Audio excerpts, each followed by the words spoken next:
Hello, everyone. Yet once again, it's another day of fresh grace and mercy. This is the Guilt, Grace, Gratitude podcast, sponsored by Logos Bible Software, where we bridge the gap to Reformed Christian theology for your listening pleasure. Today, we're doing a book club episode with Dr. Lee Gatiss, and he's the series editor for the complete works of John Owen.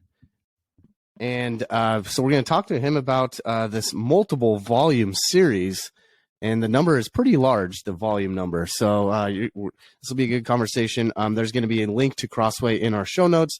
You can pick up all the volumes. So check that out. There's also an endorsement here on the back of one of them that I have here from a guest that we've had on our show. It's a little tradition I started. I find an endorsement of a guest that we've previously had on our show, and I read the endorsement. So Crawford Gribben. He said, Crossway's landmark edition of Owen makes his work and the scholarly interpretation of it accessible and possible to new readers. This is a project of outstanding ambition and importance. So, yeah, let's, there's some other information in our show notes, like how to contact us, social media, YouTube, that kind of stuff, normal housekeeping things. If you guys have listened to our show before, you know all those things. So, if you haven't, then just go to our show notes and look at it. So, yeah, we'll let Peter further introduce Dr. Lee Gatiss today.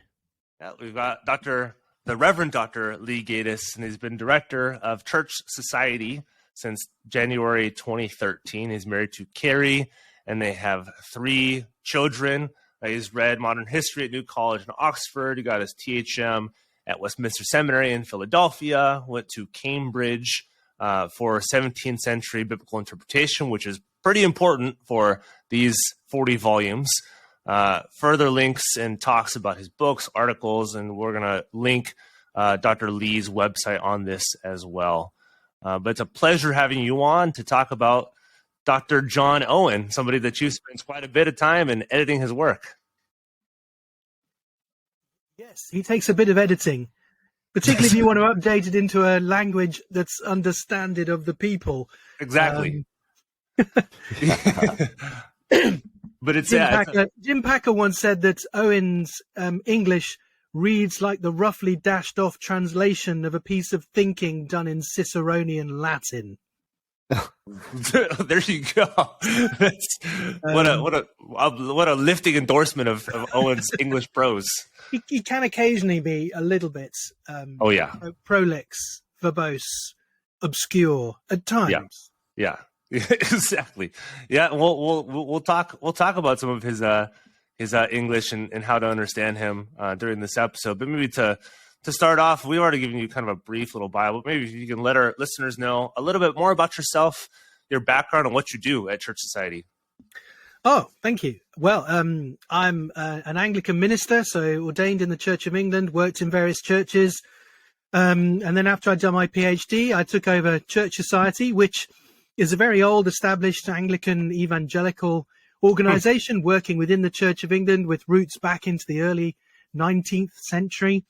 Huh. And you can tell we're good evangelicals because we basically do 3 things, and they all begin with the same letter, like a good evangelical sermon. Yeah, that's right. So yeah, I like it. We do publishing, politics, and patronage. So in publishing, we have a magazine, we have a website, we have YouTube, we have our own podcast. Can I mention that on this one? Oh, yeah. We have our own Church Society podcast. There you go.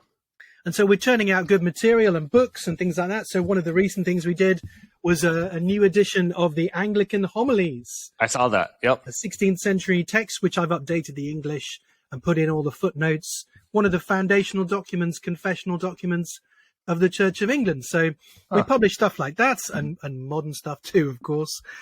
We do politics within the Church of England, involved in all the synods and committees of the church. Yep. Which is a real joy, as you can imagine, with all the false teaching and heresy we have swirling around.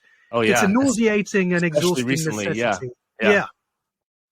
Well, didn't Jesus say, or somebody, where 2 or 3 are gathered together, there is church politics? That's somebody. Maybe somebody said what was it? If you have 3 ministers in the same room, you have 4 different expectations for church politics. Yeah. And the other P was patronage. So that's not being patronizing, as you would say. But this funny system in the Church of England where if the minister dies and goes to glory, or just below that, if he's promoted to the bench of bishops, or if he just moves on and goes to a different parish, then it's the patron's job to appoint the next minister. And we have that role in 130 or so parishes up and down the country. So we try to use that in order to put good people into those pulpits to reach the darker corners of the land. I like it. Okay, that's cool. Publishing, politics, patronage, all done prayerfully and in partnership with many others. There you go. Cool. There you go. We got the PPP on the GGG show. Stop me before I run out of P's. Yes. That's right. Yeah. A good, like you said, good evangelical alliterative fashion. Exactly. So before we get into the meat of the interview and about this volume series on John Owen, what interested you enough in John Owen to devote, it must be a lot of time and energy if there's 40 volumes into this, project. Relatedly, can you just introduce the bare bones? We're not going to just assume everyone knows a lot of details about John Owen. Maybe you introduce him to the audience. Who is John Owen and what makes him stand out both theologically and historically? That's a great question, Nick. Thank you. John Owen is a 17th century Puritan in England, not New England, but old England, where I am here in Cambridge, although he was in the other place, in Oxford. So he was a student at Oxford University and eventually rose, after being a minister for several years, to becoming the dean of the cathedral in Oxford and vice-chancellor of the university. And then everything came crashing down after the fall of Oliver Cromwell. He was basically very close to Oliver Cromwell, a Congregationalist, evangelical guy who was quite keen on the Republic rather than the monarchy. And then after the monarchy came back, he was in the wilderness, not literally, but he was in exile. He wasn't allowed to be in the church or in the academy anymore. The Puritans were ejected.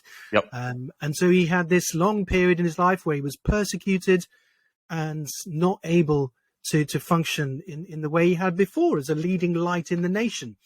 It was in that period, however, that last 20 or so years of his life, in which he produced some of his most monumental pieces of writing. A huge multi-volume work on the Holy Spirit, a massive 2 million word long commentary on the book of Hebrews. 2 million words on one book. which is not enough for the book of Hebrews. Yeah. I mean, it makes the commentary about 2 or 3 times as long as the entire Bible. Oh my gosh. It's the longest commentary on a detached portion of scripture ever written, I think, so far. Someone's going to beat that sometime soon. Yeah. He was very keen on toleration as an idea. He wanted people like him who were Congregationalist independents to be tolerated within the country so that they could function and not be persecuted. But he starts his life as an Anglican in the Church of England, working in ordinary parishes. He sort of flirted with Presbyterianism for a while. There you go. But he found that government by committee wasn't really in the Bible. And I'm just teasing you now. You're supposed to laugh. I'm laughing internally and seething outside. The 3 great ways of governing the church, right? There's the personal and effective way of doing it through bishops. There's the government by committee, which is Presbyterianism. And then there's democratical anarchy, which is what John Owen called Congregationalism at that point. But then he later was convinced of Congregationalism himself by reading a book by John Cotton from New England. And he became a Congregationalist and the leading light amongst the Congregationalists. He wasn't a Baptist, though. That was going to be one of my little back end questions. Please settle the debate for us. Was Owen a Baptist or Presbyterian? But it seems like that's not the right question to ask. He was confessionally closest to the Anglicans because he loved the 39 Articles from the very beginning of his ministry, when he was an Anglican minister, to the very end, when he's constantly saying 39 articles are doctrinally brilliant. Mm-hmm. The glory of the English Right, yeah. Reformation, he said. The glory of the English Reformation. They're pretty good. Like, in today's terms, non-denominational, or is that anachronistic to say? It is anachronistic to say that. We didn't have denominations until the persecution of the Puritans came to an end in 1689 with the Act of Toleration. And then you were allowed to be a Baptist or a Presbyterian, a Congregationalist, and to exist alongside the established Church of England. You had to still be Reformed to start off with, which is interesting. Okay. You had to still be in agreement with the doctrinal parts of the 39 Articles. We later dropped that and allowed all kinds of people to start their own churches. Yeah, exactly. Democratical anarchy indeed. Yep. Yeah, do whatever you want. Yeah, totally. But we didn't chop the king's head off again. So Owen was actually around in that period where the king's head was chopped off and we had a republic for a little while. Owen actually preached the sermon to the House of Commons the day after the king was beheaded. Huh. Imagine having that gig. Yeah. How do I speak to these guys coup, after he was just killed? Imagine you were asked to, imagine there was a coup on January the 6th or some other dates, and the day after you are invited to give a sermon to Congress. I mean, wouldn't that be an awesome opportunity? That'd be wild. Yeah. What do you say?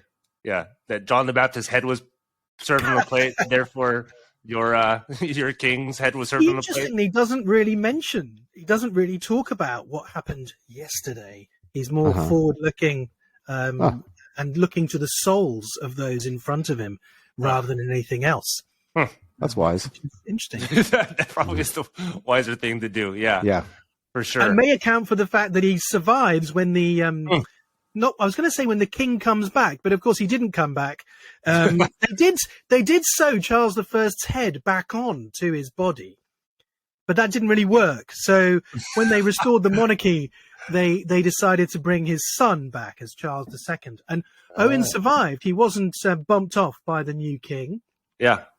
So he was able to go and see the king and to plead for tolerance for the nonconformists and so on. And he was a leading light amongst nonconformity in that period. But yeah, a great writer, a great thinker, a preacher who could hold your affections in his hand as he was preaching and turn them this way or that and point you to Christ.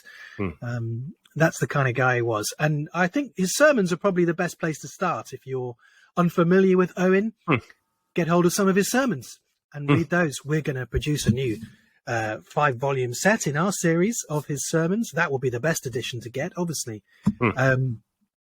But they're terrific examples of 17th century Puritan sermons, very passionate, biblical, and applied. Yeah, that's awesome. So I think some who might know John Owen know that he's been published before and that a lot of these volumes have been published before. So this is not necessarily new, but what are Crossway doing that might distinguish this series, these volumes, from what's been done before? Yeah, that's a really good question. There have been editions of Owen before. So he was published first in the 17th century. Obviously, somebody in the beginning of the 18th century tried to start a Works of John Owen, but they only managed 1 volume. Then in the 19th century, there was a 21-volume set published at the beginning of the century in the 1820s. And then in the mid-century, someone produced a 24-volume set, someone else, completely different. So they have been published before in different editions. People always slightly tweak them when they publish them in different ways. Sometimes things are missed out. Sometimes older texts are used, corrections are made, and that sort of thing. So what was published in the mid-20th century, back in 1965, was sort of a facsimile or photocopy, really, of that 19th century edition. So it's been a long, long time, 150 plus years, since a brand new edition of the complete works of Owen was tried. So really, it's time to update the typography. I mean, the look of it. Our edition is much nicer to look at. It's gorgeous, yeah, for sure. I mean, it's leather bound here with the bands and the gold lettering, this marble board. Inside, it's much nicer to read than the standard 19th century edition as well. Nice margins, good typesetting. We've also added all the footnotes. So Owen quotes from and alludes to a lot of other people. And the previous editions of Owen don't really go into any great detail about who they are and what book is being quoted. We have done exhaustive work. Well, it certainly was exhausting anyway. I don't think we missed anything out, but it's exhausting work using all the best modern database technology and online books and that kind of thing that wasn't available to previous centuries. And we've tried to note all the sources. So you'll see on some pages where Owen quotes a number of people, time and time again, we've got extensive footnotes in here to help people chase up the references. Also, we've translated Owen's Greek and Hebrew and Latin and put that in the text. We've left the Greek, the Hebrew, and the Latin in the footnote. So if you're a scholar and you want to see exactly what he wrote, which Greek word did he use? Did he spell the Hebrew correctly? All that's there. You can see where Owen misspelled the Hebrew. We've left that in for you, but we've put the corrections. We've put the correct English and we've put the correct Greek somewhere. So it's massively up to date. Headings, much better to look at. We've also sorted out all his numbering errors. I mean, you know what the Puritans were like, right? They would preach 50-point sermons, for example, but it would be firstly, and then sub-point 1, sub-point 2, sub-point 1, sub-point 2, and then you kind of get lost in the tree of which sub-point that we're actually on. And so did the editors in the past. They got a bit lost and got the numbering wrong. So we tried to harmonize that to make it easier to follow. There's a lot of archaic words in Owen as well. As I said, he can be quite complex. When I was doing my PhD work on Owen, I often found him using a word that had never been used before, according to the Oxford English Dictionary. He's the first one to use that word. And usually he's just inventing a new English word by clashing a couple of Latin words together or something like that. So we've noted all that. We don't change the word in the text. We don't update the vocabulary, but we're going to put a footnote in to tell you what it actually means. Okay. That kind of thing. Okay. And also, there's been a huge amount of work done on John Owen, on Reformed theology in that period, on that period of history over the last, definitely over the last 150 years, but in the last 30 years particularly. A huge amount of effort and energy has been expended on this. I think 2022 even was the best ever year for John Owen in terms of publications. I mean, especially I should mention, of course, this beautiful edition of Daily Readings in John Owen, edited by Lee Gatiss, which you can get from any good bookshop. So lots of things are being published. So why don't we have up-to-date introductions, annotations, and everything? So we've collected 20 or so of the best Owen scholars around today, and they have written the introductions to these volumes. So this one, the introduction was written by Andrew Balich, who really knows his stuff on 16th, 17th century theology, and we have many others involved as well. That's awesome. Yeah, thanks for that explanation. That helped.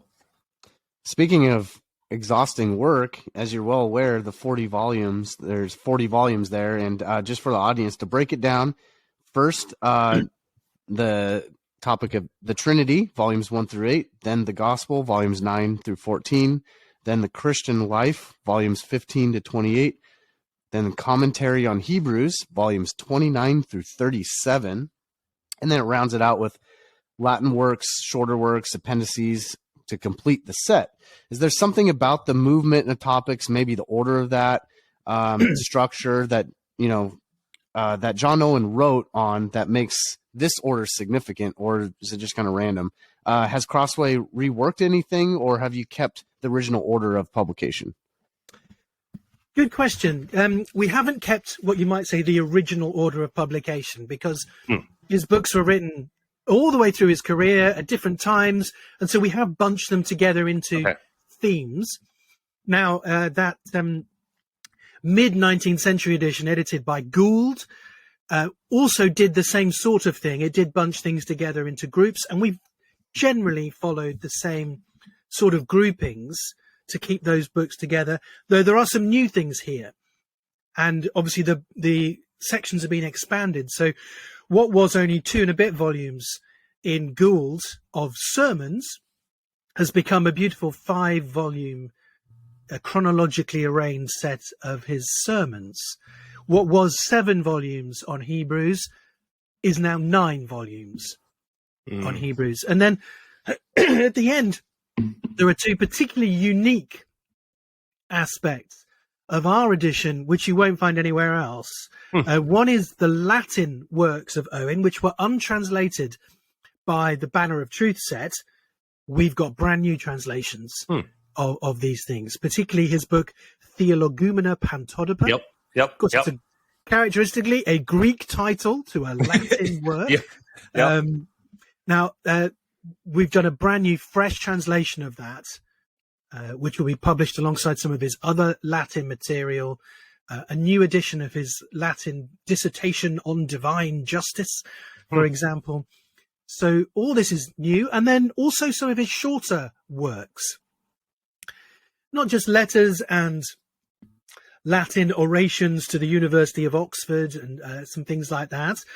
But also, did you know that John Owen wrote prefaces to other people's books?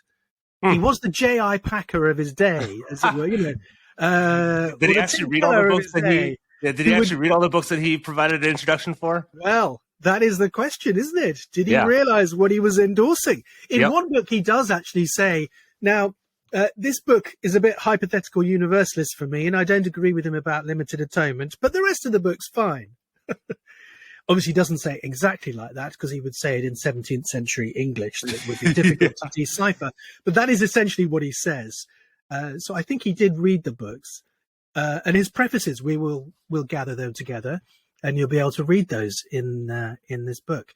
So it's not chronological, which the daily readings in John Owen are.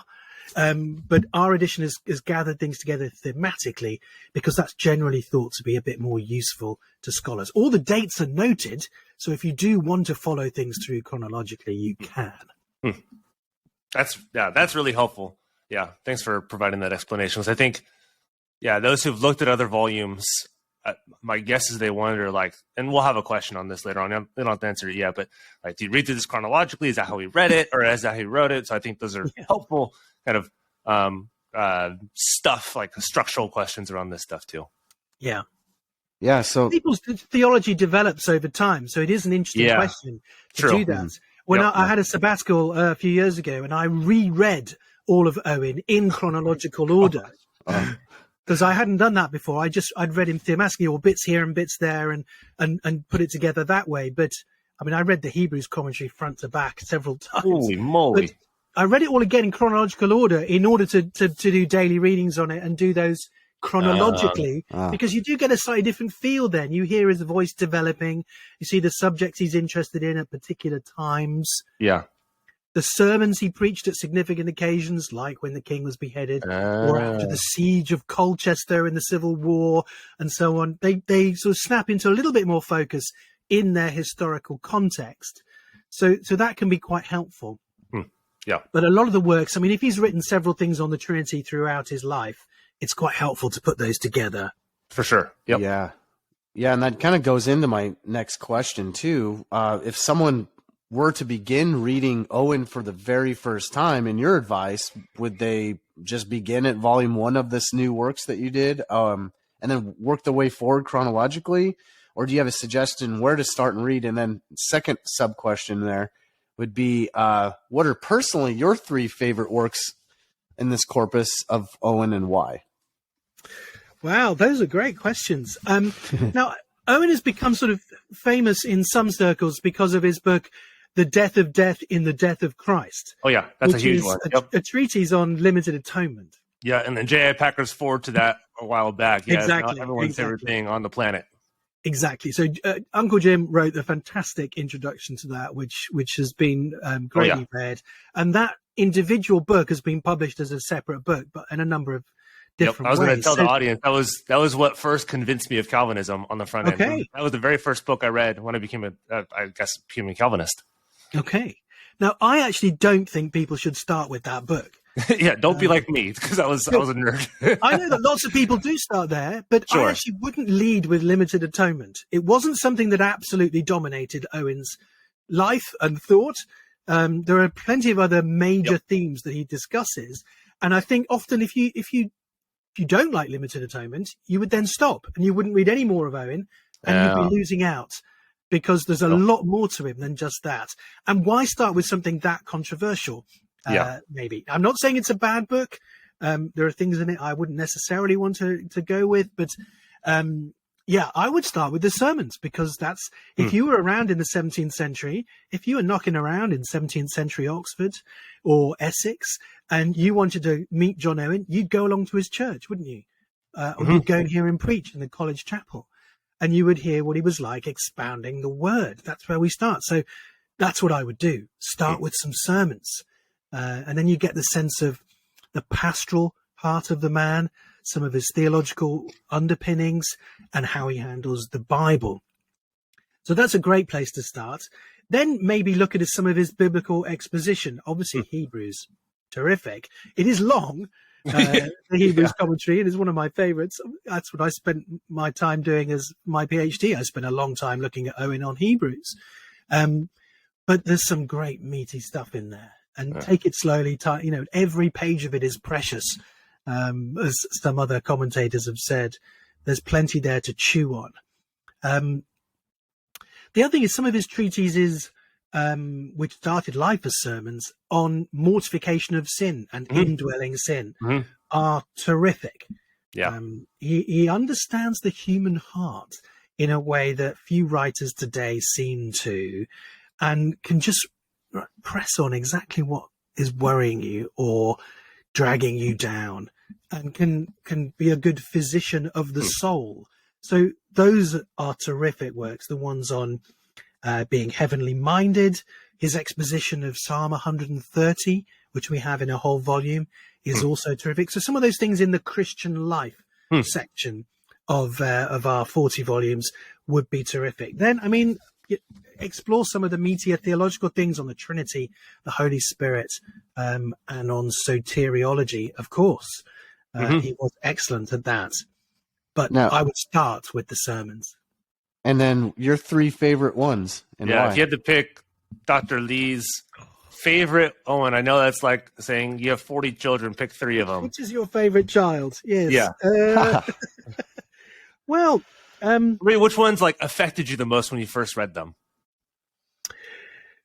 The exposition of Psalm 130. That was a key thing for Owen in his own spiritual walk and life.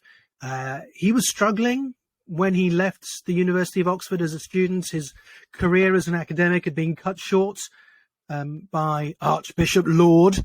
We're supposed to boo at that point. Yeah, boo. Yeah, I know who that is. Yep. He's the bad guy for the Puritans. Yeah, we have to boo whenever we hear Archbishop Laud. Yep. Had kind of cut his career short in Oxford, and he hardly spoke for 3 months, and was, struggling with despondency and depression. And I think the study of Psalm 130 and other things was a great help to him in his own spiritual walk. So that one is quite affecting, I think. Also, I was deeply affected by reading his commentary on Hebrews, because, I spent a lot of time sucking on that, chewing on that, ruminating on it. So I would definitely encourage that. But then, if you want me to pick three, I suppose I have to also go with his little treatise on infant baptism.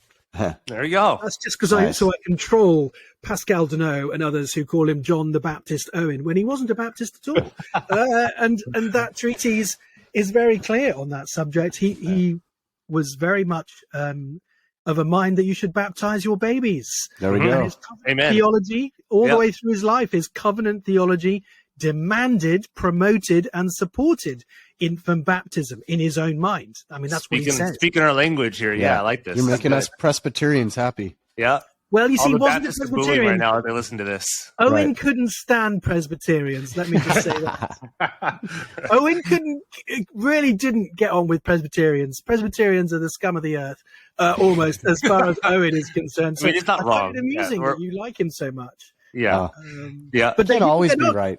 Didn't get on. Presbyterians and Congregationalists had some difficult times in the 1640s and 50s.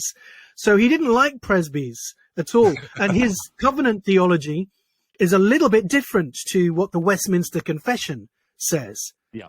And that's why some Baptists think he's one of them, because their covenant theology is also different to the Westminster Confession. Right. But, you know, if you're leaving Westminster on a plane, you could be heading towards Louisville, Kentucky, and the Southern Baptist Seminary. You could be doing that. Or you could be heading somewhere else entirely. So I think he's leaving Westminster, but he's not going to Kentucky. Let's say that. There you go. Okay. Is that right? Are you going to lose lots of subscribers?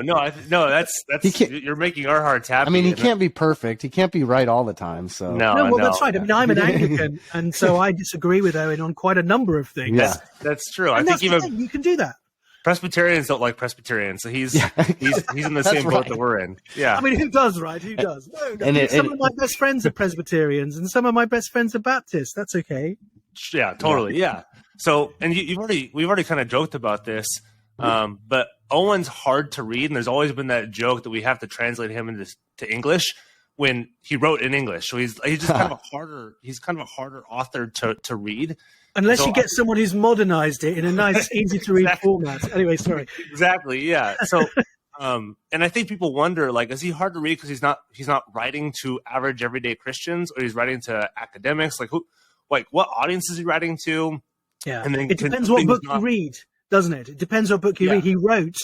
He must have written, it's about 8 million words of stuff. Now, that's not all highfalutin Reformed scholasticism. Yeah. Some of it is sermons to ordinary people in the congregation. Some of it is short catechisms that he wrote for teaching children in his congregations in Essex. So, you know, give the man a break. He wrote and spoke for a wide variety of audiences, just as you can and I can. So if I wrote down what I'm saying to you now, it doesn't really work as a piece of academic prose. Yeah. But it kind of works as a podcast, at least I hope it does. Yeah. And so we can write and speak in different genres and in different tones of voice for different occasions. And Owen could do that too. So I think some of the complicated stuff that people talk about could be because he's there speaking in the language of the lecture hall to people who know some of the vocabulary and concepts and distinctions that are made in scholastic theology, academic theology of the time. But that isn't everything he ever did. He could also speak in the pulpit. Some of his letters, for example, are fantastic.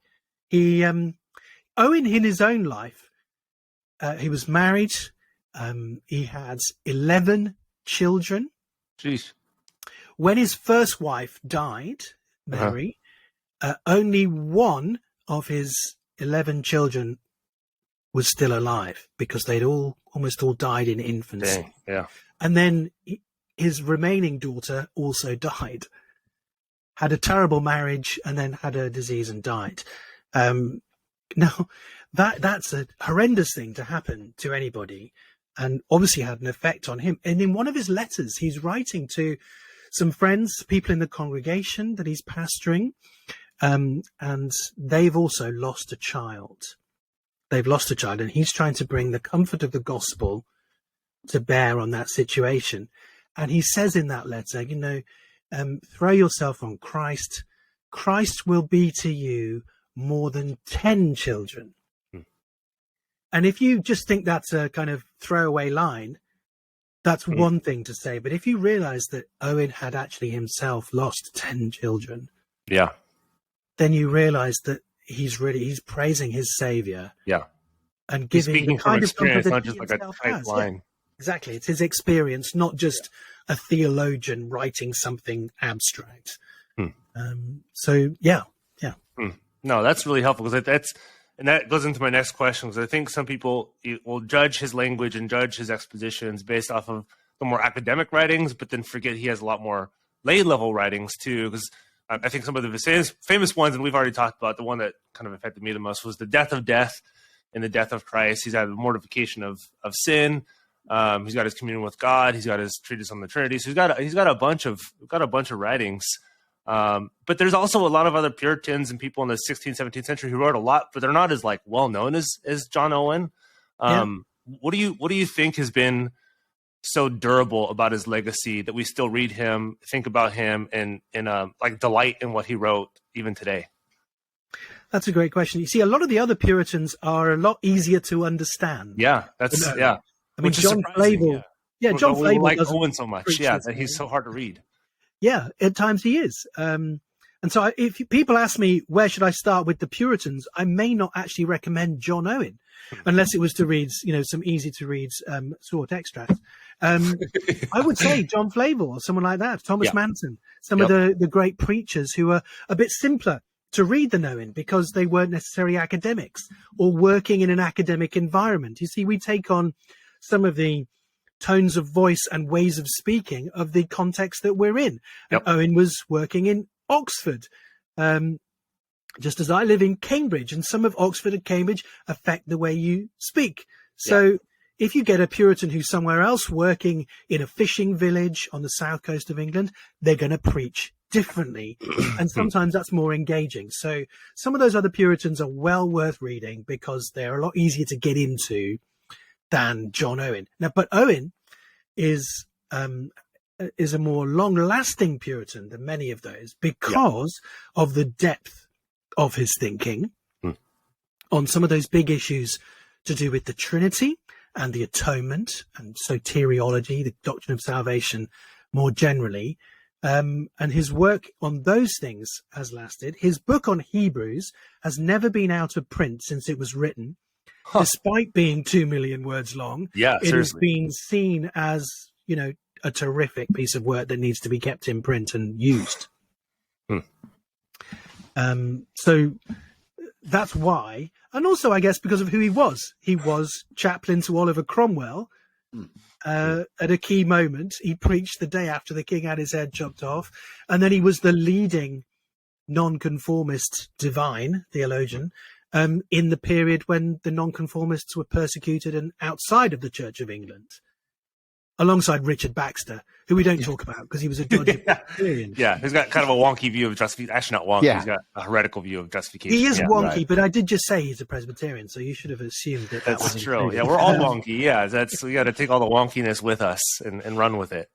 So that it's because of who he is. It's because of some of his key works. And it's because of the depth of his thinking. Some of it's unique. I mean, a lot of what Owen does it's brilliant synthesizing. He's very good at synthesizing the Reformed doctrinal tradition that he's in and applying that in his day and just synthesizing it down. But just occasionally, he will be unique and just come up with an insight that is, whoa, hadn't thought of that before.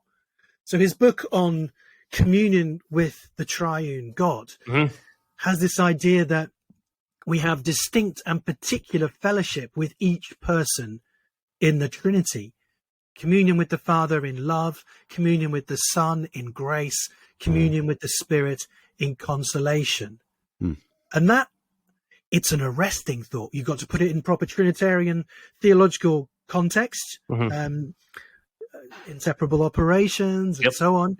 But actually, that is almost unique in the history of theology. And it's particularly unique in that it's a unique thought that isn't heretical. Lots of people come up with unique thoughts in the history of theology. Really unique thoughts not generally looked at as good in theological circles. Exactly. Novelty is not normally good. But this is one of those rare things, unique thoughts that is actually, I think, sound and personally, spiritually profitable for people. So that's another reason why Owen is still in print and still useful and interesting to read. Last question. is there something that you would gather no one knows about John Owen that you would think is kind of interesting, maybe fun, maybe not fun, but at least interesting to bring out to introduce to the audience? Okay, a couple of things. One, I think, although he never went to America, because actually being transported to His Majesty's plantations in Virginia or Maryland was considered one of the worst possible punishments of the time. So being sent to America is considered a bad thing for many. But although he never went there, though being offered a pastorate in Boston and possibly the presidency of Harvard, he didn't go. But I think I discovered when doing my research that he might have bought some land in New Hampshire. Huh. And he did once have all his books and possessions packed and put onto a boat during the plague in 1665 in London. But he didn't go. So I think it's possible. It's one of those what ifs that he might have ended up somewhere in New Hampshire, which would have been an interesting thing. The other thing is that that period was dangerous, staying in Old England and not escaping to New England. And so when the police, who watched him closely and had people, informants listening into his sermons and so on, when they raided his house on one occasion, they didn't find confidential documents like you might find in the house of a president or vice president or something. They found 6 boxes of pistols. Now, that is a pretty neat arsenal for personal protection, if that's all it is. Yeah. Unless you're in Texas, of course, in which case that's just normal. Very small. Yeah. But for most people, that's too big to just be for personal protection. So why was he holding on to 6 boxes of pistols? What's going on there? So I can see why the government might have been watching him now. What was he planning? Who knows? Interesting. Do you have a theory of what he was doing, or does nobody know? Yeah, I think he's quite close to some leading military figures from the Republic, and I think he was sort of biding his time, hedging his bets, and keeping his powder dry, probably literally, in case they might be needed. So he submitted to the king when he returned, and he realised that they lost, the great vision for church and state that he had during the 1650s and under Cromwell. That had gone, but you never know what might happen. You never know what might occur. There might be some uprising of fifth monarchists, raiding parliaments and throwing everybody out. And then it might be a good time to get the pistols out, hand them over to your military members of the congregation, and let's go. Let's go. So I mean, all this kind of stuff that we sort of do see sometimes on our TV screens nowadays might have been possible back in those heady days of the English Revolution. Interesting. Yeah. Another what if. I might write a what if of John Owen another time. I like it. I like ending the episode on kind of an interesting, fun note that people may never have known or have figured out about John Owen. But Dr. Gatiss, thank you so much for coming on our show, for your research on John Owen, for talking about John Owen, for editing this humongous series, which I'm sure takes up a ton of your time. If you guys want to look on our YouTube, he's been showing some of his books. So one of the John Owen volumes is up there. But thank you so much for coming on for our show and talking about this and editing and helping us kind of wrap our minds around John Owen, all the stuff that he did. My pleasure. It's been great to be with you today. Of course. Yeah, our pleasure.